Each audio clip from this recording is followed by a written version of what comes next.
اللہ تعالیٰ قرآن مجید میں ایک چیز کا فیصلہ کر رہے ہیں، بتا رہے ہیں کہ کس ریشو سے کس وارث کو کتنا حصہ دیا جائے گا، اور ساتھ اس کا ریشنل بھی واضح کر رہے ہیں کہ یہ جو حصوں کی میں نے تقسیم کی ہے کہ والدین کو 1/6 ملے گا یا بچوں کو ایسا یا بچیوں کو ایسا، یہ تمہارے پاس کوئی ایسا پیمانہ نہیں تھا، کرائٹیریا نہیں تھا کہ جس سے تم یہ تقسیم کر سکتے، لیکن اللہ نے اپنی تقسیم کا ریشنل بھی خود واضح کر دیا ہے کہ وہ منفعت ہے، اور منفعت ہوگی تبھی ان کو اس کی وراثت میں سے ترکہ بھی ملے گا۔ اب سوال یہ ہے کہ اگر ہم 1 منٹ کے لیے یہ مان لیں کہ اس روایت میں قرآن مجید کے اوپر ایک تخصیص عائد کر دی گئی ہے، تو پھر جو قرآن نے اصول بیان کیا تھا وہ اصول تو پھر ٹوٹ جاتا ہے اگر اس کو ہم نے اسپیسیفائی کر دیا ہے تو۔ یہ بالکل ایسے ہی ہے، قرآن مجید نے جو بات بیان کی ہے وہ اپنے عقلی اور لسانی مضمرات کے ساتھ ہے۔ یہ بات سمجھنی چاہیے کہ ہم جب گفتگو کرتے ہیں، ہم جب کلام کرتے ہیں، تو اس میں جو عقلی مضمرات ہوتے ہیں ان کو لفظوں میں بیان نہیں کیا جاتا ہے، ان کو انسان خود سمجھتا ہے۔ قرآن مجید یہ بات نہ کہتا تو ہم استنباط کر کے بتاتے کہ ان لوگوں کو کیوں اللہ تعالیٰ نے وارث قرار دیا ہے۔ ہم بتاتے کہ والدین کے ساتھ ہمارا رشتہ کیا ہے، اولاد کے ساتھ رشتہ کیا ہے، بہن بھائی کس طرح سے ہمارے دست و بازو بنتے ہیں، میاں بیوی کا رشتہ کیا ہے۔ یہ وہ عقلی باتیں ہیں کہ جن کو سمجھنے میں کوئی دقت نہیں تھی۔ اللہ تعالیٰ نے انہی رشتوں کو اٹھایا ہے اور صرف یہ بتا دیا ہے کہ ان میں تقسیم کیسے ہونی ہے، یعنی ان میں کس کو زیادہ ملنا ہے، کس کو کم ملنا ہے۔ اس میں تخصیص کا کوئی سوال ہی نہیں ہے۔ اس کی وجہ یہ ہے کہ یہ چیز پہلے ہی مستثنا ہے، جہاں منفعت نہیں وہ مستثنا ہے۔ چنانچہ یہی وہ چیز ہے جس کو سامنے رکھ کر مسلمانوں کے علم میں یہ اصول قائم کیا گیا کہ الاحکام بالعلل، تمام احکام اپنے اس ریشنل پر مبنی ہوتے ہیں، یعنی ان کی کوئی بنیاد ہوتی ہے عقلی جس پر وہ دیے جاتے ہیں۔ اور اسی چیز کو اس طرح بیان کیا جاتا ہے کہ ان الحکم یدور مع العلۃ وجودا وعدما، یعنی حکم جب بھی دیا جائے گا وہ اپنی علت کے ساتھ، اپنے ریشنل کے ساتھ ہوگا۔ اللہ تعالیٰ ہر جگہ یہ بات بیان کرتے ہیں۔ قرآن مجید کی آفاقیت یہی ہے کہ اس کے تمام احکام علت پر مبنی ہیں، یعنی اس کا ایک ریشنل ہے جس پر وہ مبنی ہے۔ وہ پایا جائے گا تو حکم متعلق ہوگا، وہ نہیں پایا جائے گا تو نہیں متعلق ہوگا۔ تو یہ دو صورتیں چونکہ رسالت مآب کے زمانے میں بالکل سامنے آ گئیں، یعنی ایک یہ کہ کوئی اپنے ماں باپ کو قتل کر دے، اور دوسرے یہ کہ وہ اللہ کے پیغمبر کے مقابلے میں کھڑا ہو جائے، یہ وہ کفر ہے جو وہاں زیر بحث ہے۔ تو اس طرح کے کفر کے نتیجے میں منفعت ختم ہو جاتی ہے۔ اب دنیا میں ہم نے یہ فیصلہ کرنا ہوتا ہے کہ ان دو چیزوں کے علاوہ کیا کوئی اور صورت بھی ایسی ہو سکتی ہے، تو جب ہوگی تو ہم بھی حکم لگائیں۔ مثلا وہ ڈاکہ مار دے اپنی والد کے گھر پہ، اپنے والد کے گھر پر ڈاکہ ڈال دے، وہ کہیں کسی کے اوپر کوئی اس کی کسی کی عصمت پر ہاتھ ڈال دے، اس طرح کے سب واقعات پیش آتے رہتے ہیں۔ تو یہ واقعات جب بھی پیش آئیں گے اس موقع کے اوپر والد کو بھی حق ہے کہ وہ محروم کر دے، اور سوسائٹی بھی اس کا فیصلہ کر سکتی ہے جب معاملہ اتنا بدیہی ہو جائے۔ یہی وہ اصول ہے جو یہ بتاتا ہے کہ اللہ تعالیٰ کے احکام کتنی حکمت پر مبنی ہیں، اور اس میں انسان کی عقل جو فتویٰ لگاتی ہے اس کو کس طرح ملحوظ رکھا گیا ہے۔ ٹھیک، نقطہ بالکل واضح ہو گیا۔ آگے بڑھاتے ہیں۔ ایک دوسری مثال میرے سامنے ہے، اور یہ روزہ توڑنے پر کفارے کی مثال ہے۔ حدیث میں روزے کی حالت میں بیوی سے اگر آپ ملاقات کر لیتے ہیں تو اس میں کفارے کا ایک حکم بیان ہوا ہے۔ یہ حکم قرآن مجید کے اندر زیر بحث نہیں ہے۔ آپ ہی فرماتے ہیں کہ رسالت مآب صلی اللہ علیہ وسلم نے جو اس موقع کے اوپر ایک بتایا ہے کہ آپ نے یہ کفارہ ادا کرنا ہے، وہ اصل میں زہار کا کفارہ ہے جو کہ قرآن میں زیر بحث ہے، اسی پر قیاس کیا گیا ہے۔ تو پوچھا یہ گیا ہے کہ اگر یہ واقعی قیاس ہے تو پھر زہار کے کفارے کے اندر تو ترتیب بھی لازمی تھی، اور اس میں تو تفصیلات میں وہ جو ترتیب تھی وہ پھر یہاں روزوں پر بھی منتقل ہونی چاہیے، لیکن رسالت مآب صلی اللہ علیہ وسلم نے کوئی ترتیب یہاں الگ سے تو نہیں بتائی۔ تو ہم یہ کیوں نہیں کہہ سکتے کہ یہ ایک مستقل بذات الگ حکم دے دیا گیا، آپ کیوں اس کو لازماً قرآن ہی کے بیان شدہ ایک کفارے کے اوپر قیاس قرار دیتے ہیں؟ رسالت مآب صلی اللہ علیہ وسلم نے وہ حکم جس طریقے سے بیان فرمایا ہے اسی سے یہ بات واضح ہو جاتی ہے۔ میں نے بتایا ہے کہ اس آدمی نے رسالت مآب صلی اللہ علیہ وسلم کی خدمت میں یہ عرض کیا کہ میں تو ایک روزہ نہیں نبھا سکا، آپ مجھے فرما رہے ہیں کہ میں اب 2 ماہ کے روزے رکھوں۔ جی، ظاہر ہے کہ 2 ماہ کے روزے جو آپ نے بیان فرمائے تھے وہ قرآن مجید میں اگر کسی اور چیز کے بارے میں بیان ہوا ہے تو وہ زہار ہی ہے۔ زہار سے ان کی مماثلت تو بالکل واضح ہے۔ آپ وہاں کوئی پورا قانونی حکم نہیں بیان فرما رہے ہیں، گویا اس سے یہ کہہ رہے ہیں کہ تم یہ 2 مہینے کے پھر روزے رکھو۔ جب اس نے اس کے جواب میں اپنی معذرت پیش کی تو رسالت مآب صلی اللہ علیہ وسلم نے دوسری چیزوں کی طرف توجہ دلائی۔ جی، وہ اس کے لیے بھی آمادہ نہیں ہوا تو آپ نے اس کو پابند نہیں کیا، مجبور نہیں کیا۔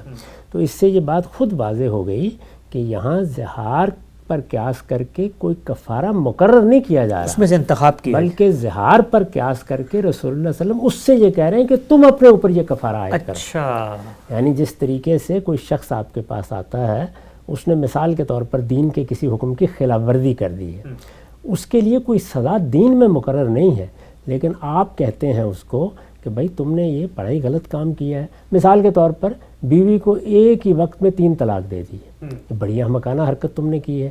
اگر تم یہ حرکت بار بار کرو گے تو یہ اللہ کے حکم کی خلاف ورزی ہے، اس وجہ سے اپنے اوپر کوئی جرمانہ عائد کرو، تم کچھ روزے رکھو، تم اپنے آپ کو کچھ سزا دو۔ کفارات کیا ہوتے ہیں؟ کفارے کا مطلب یہ ہے کہ انسان اپنے باطن کی طرف توجہ کر کے اپنے آپ کو کچھ سزا دیتا ہے کہ مجھے یہ کام نہیں کرنا چاہیے تھا۔ تو جن چیزوں میں اللہ تعالیٰ نے کفارے مقرر کر دیے ہیں وہاں تو ظاہر ہے اللہ کا حکم بن جاتے ہیں۔ یہاں رسالت پاک آپ صلی اللہ علیہ وسلم کوئی کفارہ مقرر نہیں کر رہے ہیں، اس کو توجہ دلا رہے ہیں کہ تم نے اتنا بڑا جرم کیا ہے، جانتے بوجھتے روزہ توڑ دینا ایسا ہی جرم ہے جس طرح کے زہار کرنے والا اللہ کے حدود کی خلاف ورزی کر کے اپنی بیوی کو ماں قرار دے دیتا ہے، یہ اتنا بڑا جرم ہے، تو تم بھی اپنے اوپر پھر عائد کرو اس طرح کی چیز۔ یہ وہی بات ہے جیسے ہم کسی شخص کو کہتے ہیں کہ تم نے اگر ایک ہی وقت میں 3 طلاق دے دی ہے تو اب اپنے اس گناہ کا کوئی کفارہ ادا کرو۔ یہ کوئی کفارہ ادا کرو میں حضور ایک کفارے کی طرف اشارہ فرما رہے ہیں، گویا فرد کو کہہ رہے ہیں کہ تم خود اپنے لیے یہ سزا تجویز کرو۔ یہی وجہ ہے کہ جب اس نے ان میں سے کسی چیز کو بھی قبول نہیں کیا تو رخصت مل گئی، تو رخصت مل گئی، ورنہ تو رخصت نہیں ملنی چاہیے تھی، کیونکہ اللہ تعالیٰ نے اپنے احکام کے بارے میں یہ بتایا ہے کہ لا یکلف اللہ نفسا الا وسعہا، یعنی اللہ تعالیٰ اپنے بندوں پر شریعت میں کوئی ایسا حکم عائد ہی نہیں کرتے جو اس کی حد وسع سے باہر ہو۔ تو پھر تو رسالت مآب صلی اللہ علیہ وسلم کو اس کے جواب میں یہ کہنا چاہیے تھا کہ اس میں عذر قابل قبول ہی نہیں ہے، تمہارے پاس کوئی اور راستہ نہیں ہے۔ آپ نے چونکہ ایسا نہیں کہا تو اس وجہ سے یہ کفارہ عائد کرنا نہیں ہے، بلکہ فرد کو یہ تلقین کرنا ہے کہ تم اپنے اوپر یہ کفارہ عائد کرو۔ اس نے اس کا تحمل نہیں کیا تو آپ نے اصرار بھی نہیں فرمایا۔ اس کی بنیاد پر میرے نزدیک یہاں کوئی کفارہ مقرر کرنے کا عمل سرے سے ہوا ہی نہیں۔ ٹھیک ہے، بالکل نقطہ واضح ہو گیا، آگے بڑھاتے ہیں۔ ایک تیسری مثال میرے سامنے ہے، روایت کے اندر آتا ہے کہ رسول پاک صلی اللہ علیہ وسلم نے کشتی والے درندوں اور چنگال والے پرندوں کے چیر پھاڑ جو کر دیتے ہیں ان کو کھانے سے منع فرمایا، ان کی حرمت کا بیان کیا ہے۔ کہا جاتا ہے کہ قرآن مجید میں جو حرمتیں زیر بحث ہیں وہ تو صرف 4 بیان ہوئی ہیں، حدیث میں جو چیز آئی ہے یہ ایک نئی چیز مستقل بذات اضافی چیز بیان کر رہی ہے۔ آپ اس کو بیان شریعت وحی کا دائرہ صرف بیان شریعت تک محدود رکھتے ہیں، یہ حدیث دراصل بیان فطرت کی فرع ہے۔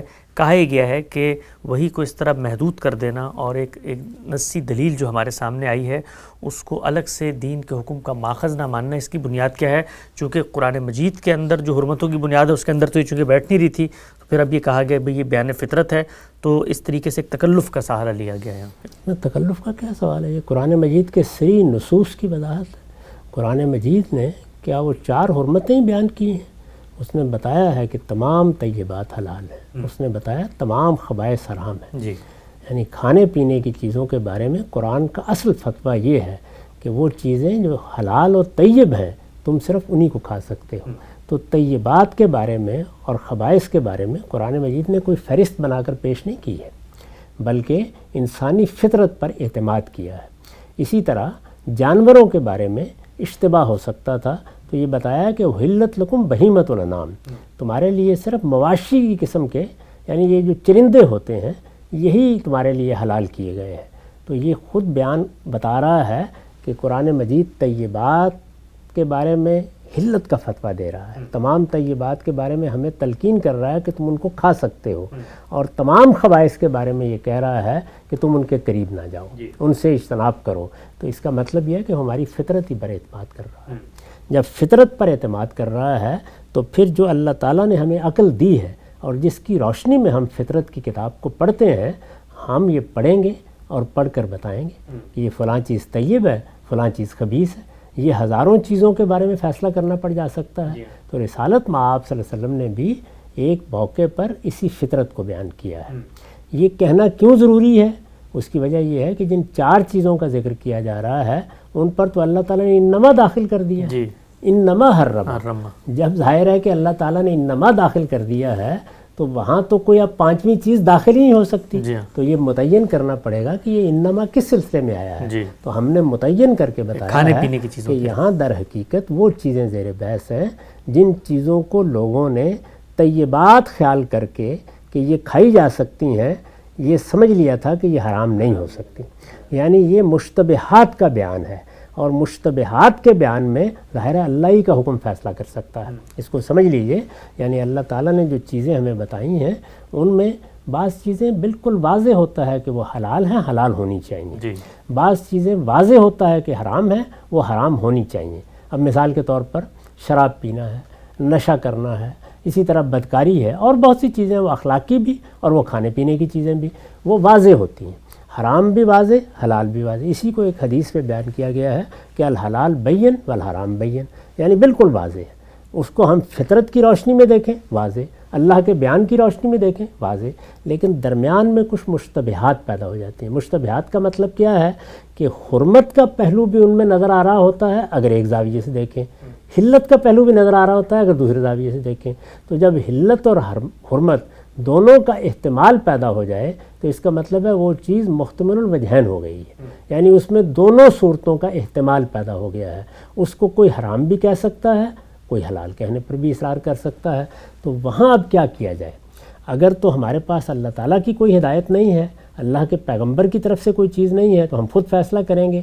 اگر اللہ کے پیغمبر نے وہ فیصلہ کر دیا ہے تو وہ بیان شریعت ہے. یعنی گویا دو چیزوں میں جو احتمال تھا اس کو اللہ نے ختم کر دیا یا اس کے پیغمبر نے ختم کر دیا. پہلے اس میں احتمال ہونا ضروری ہے. ٹھیک. جب احتمال پیدا ہو گیا تو اللہ تعالیٰ کا فتویٰ آ گیا، اللہ تعالیٰ نے اس میں اپنا حکم بیان کر دیا. اس کو شریعت کہتے ہیں. یعنی اب اللہ نے تعین کر دیا، اللہ تعالیٰ نے فیصلہ سنا دیا. جو چیزیں ہماری فطرت میں موجود ہیں، عقل ان کو سمجھ سکتی ہے، ان کو اللہ تعالیٰ قرآن مجید میں بیان کرے وہ بیان فطرتی ہوگا. ان کو رسالت مآب بیان کرے بیان فطرتی ہوگا. چنانچہ یہ دیکھیے کہ اللہ تعالیٰ نے اخلاقیات کے مبادی قرآن میں بیان کیے ہیں. ان اللہ یامر بالعدل والاحسان وایتاء ذی القربی وینہی عن الفحشاء والمنکر والبغی. قرآن میں بیان کیا ہے، 6 چیزیں بیان کی ہیں.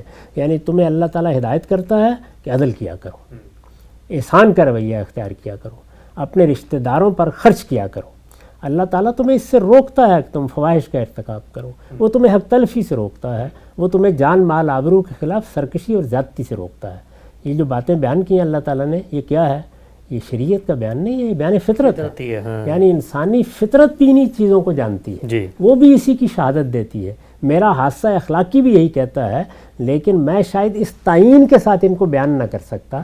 تو اللہ کے پیغمبر نے بیان کیا یا اللہ تعالیٰ نے بیان کیا، دونوں صورتوں میں فطرتی کا بیان ہوگا. تو قرآن مجید میں فطرت کا بیان اور اس کی تاکید بھی ہوتی ہے، اور قرآن مجید میں شریعت کا بیان بھی ہوتی ہے. شریعت کا بیان وہ چیزیں ہوتی ہیں جن کو ہم اپنی عقل سے متعین نہیں کر سکتے. وہاں اللہ تعالیٰ کی طرف سے ایک فیصلہ کن بات کی ضرورت ہوتی ہے، اور عام طور پر وہ فیصلہ کن بات محتمل الوجہین چیزوں میں آتی ہے. یعنی جن میں کوئی اشتباہ پیدا ہو جاتا ہے. وہ چاروں چیزیں دیکھیے جن کو اللہ تعالیٰ نے بیان کیا ہے وہ ایسی ہیں. یعنی سب سے پہلے کیا چیز بیان کی ہے؟ تمہیں وہ جانور بتا دیے ہیں جو حلال ہیں. جی. وہ کیا ہیں؟ بھیڑ بکری حلال ہے، جی. گن کے بتا دیا ہے. وہی بھیڑ بکری مر گئی. تو اب ظاہر ہے کہ عقل فیصلہ نہیں کر پاتی کہ میں نے ذبح کیا اور مار دیا اور وہ اللہ کی لائی ہوئی قضا سے مر گئی. تو اب یہ سوال پیدا ہوتا ہے کہ وہ حرام کیسے ہو گئی؟ تو اس میں بتا دیا گیا کہ نہیں حرمت ہے، اور پھر اس کی وجہ بتائی کیا ہے. یعنی چونکہ اس میں سے خون نہیں نکلا تو اس وجہ سے اللہ تعالیٰ نے فرمایا کہ ہم نے اس کو حرام کر دیا. خون کے بارے میں بتایا، یہ بتا دیا. وہ خون کس میں تھا؟ اسی بکری میں تھا.